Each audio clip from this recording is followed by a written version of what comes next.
Minsk, April 4, BelTA. Under the cover of the United Nations Human Rights Council, HRC, the West is trying to justify sanctions and terrorist activities against Belarus. Permanent representative of the Republic of Belarus to the United Nations office at Geneva Larisa Belskaya said as she delivered a speech at the Human Rights Council session in connection with the EU resolution on Belarus, BelTA informs.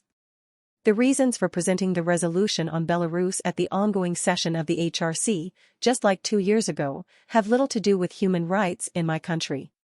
This resolution is a smokescreen for attempts to promote geopolitical interests of individual states that tried to use the 2020 election campaign to ignite anti-government protests, to undermine the state and to interfere in the internal affairs of Belarus, Larisa Belskaya said.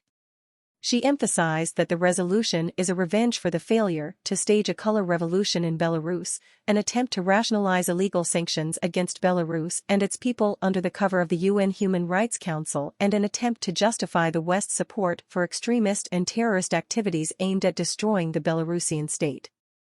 No international treaty gives the right to interfere in internal affairs of a sovereign state under the pretext of human rights. No one owns a patent for democracy. Outside the West, there are countries much more fair than Western ones. In my country, all basic human rights are ensured: the right to life and safety, the right to free education and healthcare, the right to have a job and to receive disability benefits. The Belarusian state prioritizes sovereignty and independence, peace, creation of national wealth and social justice. Like President Lukashenko said in his annual address to the Belarusian people and the National Assembly, these are our democratic values. And we will continue to defend them, the diplomat said.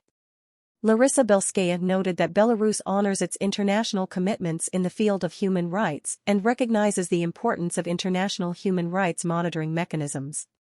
Yet, such mechanisms should be objective, non-selective, and they should strictly comply with provisions of international treaties. The governments of many countries that initiated and co-authored the resolution can hardly be called an example to follow when it comes to human rights.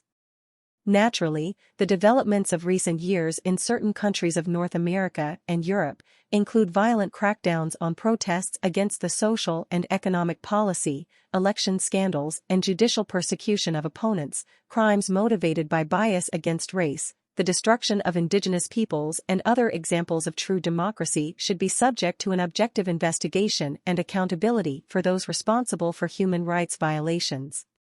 Maybe one day justice will prevail and such issues will be considered at the HRC and decisions will be made, the diplomat said. She stated with regret that Western countries are actively manipulating the human rights agenda in order to promote their interests against the backdrop of the growing geopolitical crisis and the war in Europe. The mounting pressure on developing states is aimed to force them to take the allegedly right side of history and protect the blooming garden of the West from the threatening jungle of the rest of the world. Resolutions against Belarus, just like resolutions against a number of other states that are raised at the HRC, are used as an instrument by the West. In this paradigm, any UN member state can find itself on the receiving end of pressure and persecution only because the West is not happy with its national leader and an independent foreign policy. Belarus rejects the draft resolution. It is not about human rights, it is a weapon in a hybrid war against my country. Its provisions violate the UN Charter and a number of key decisions of the UN General Assembly, Larisa Belskaya noted.